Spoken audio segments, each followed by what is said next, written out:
I'm Natalie Dow. I'm based in Singapore. I do a myriad of things. I run a lot, create content, and I'm also a motivational speaker. I've been in Singapore, as I said, 21 years. So I moved up here with a corporate job in IT and decided about 15 years ago that I didn't want to live the corporate lifestyle. And I saw a gap in the market around creating content, specifically around health and wellness. So I threw it all away and decided to follow my passion. Yeah, my relationship with running has changed over the years. So I think in my 20s, I was doing it to lose weight and look good and run off a hangover. And then as I got older, I realized it was really time for me to, have some time away from the family to look after myself mentally and physically. And then that grew to trying to challenge myself more. So I did Spartan racing. I did go to a couple of world champs along the way. And then decided to run 100 kilometers. I'd never run a marathon before, just to do something totally crazy. Ended up winning that race, beat all the guys as well. And from there, my love of running long distances, really took over. So Project 1000 started when I had a crazy idea. I was chatting to my husband one Saturday over coffee, saying that I'm sick of racing. I think I might do a run from Thailand to Singapore. To which he replied, "How far is that?" I said, "About 1,000 kilometers." He said, "Are you going to raise some money for charity along the way?" I said yes, and that was the end of that. So I thought it was going to be very much a solo mission. I had zero idea of what I was doing.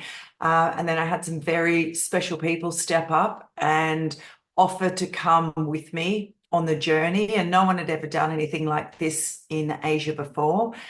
I was lucky enough to have a crew that documented it, and we really had zero expectations. We had no idea of what we were doing.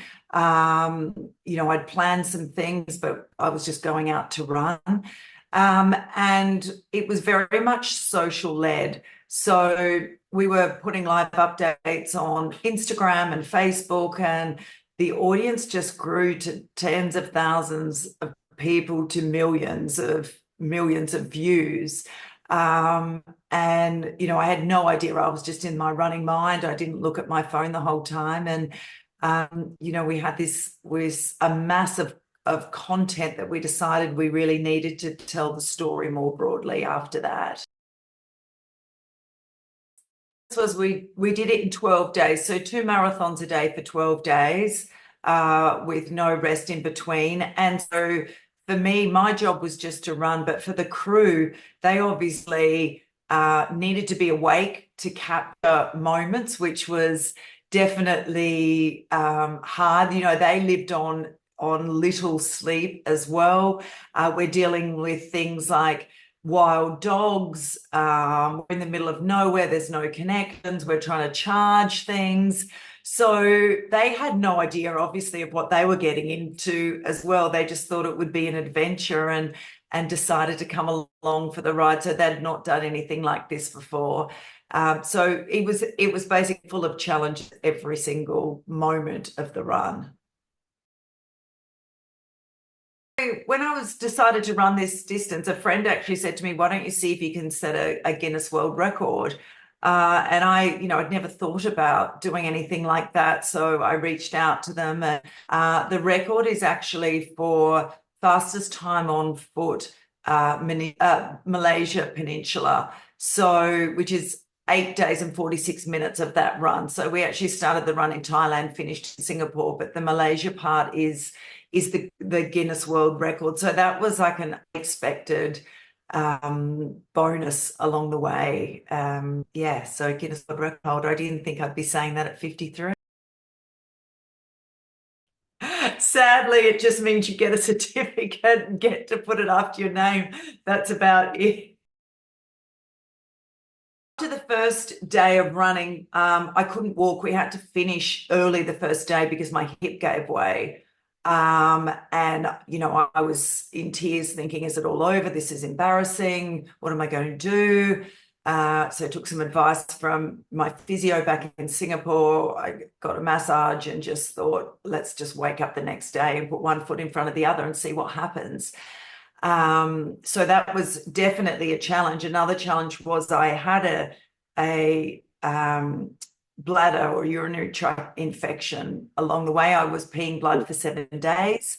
So, and you're in the middle of nowhere, so you're running off the side of the road to go to the bathroom every sort of 2 kilometers. So there definitely was challenges, but at no time did I ever think I was going to give up. I took that completely off the table, and I kept saying to the crew, we are going to finish in Singapore at 5 o'clock. That is a given, no matter if we have to walk through the night. So I think my mindset had to be like that, or I would have given up that. Well, I went back and did another 1,000 this year in the Philippines. So I ran from the top of the Philippines top of Luzon into BGC. We actually did document it in a much better format, much more professionally this time. So there was a bit of planning involved, and it's still in edit. So I'm going to be really excited to share that next year. A very different story, filmed in a very different way. So I did do that in April this year, and then next year in March, I'm going back to Malaysia to try and break my record. I mean, I think, I get a bit like the run, and the film is definitely, as you've seen, not a polished filmmaker's film. It's very raw, which I think reflects the whole story and journey. And a lot of it was, as I said, we were never set out to make a documentary when we started. So this was a thing that happened after. And I think it's quite emotional.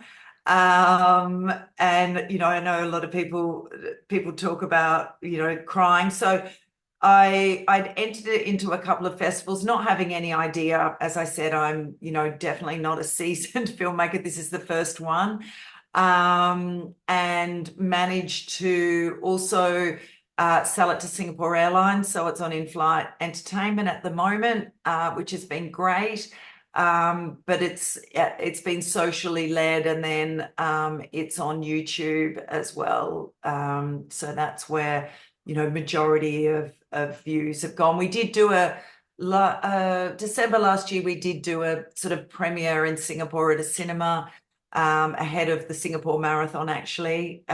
So it's been a real learning curve for me, not having any idea, and a completely humbling experience, but a really exciting one, and opening up, great conversations and a whole other world. So I've enjoyed absolutely every second. Yeah, I mean, I think don't wait for anything to be perfect.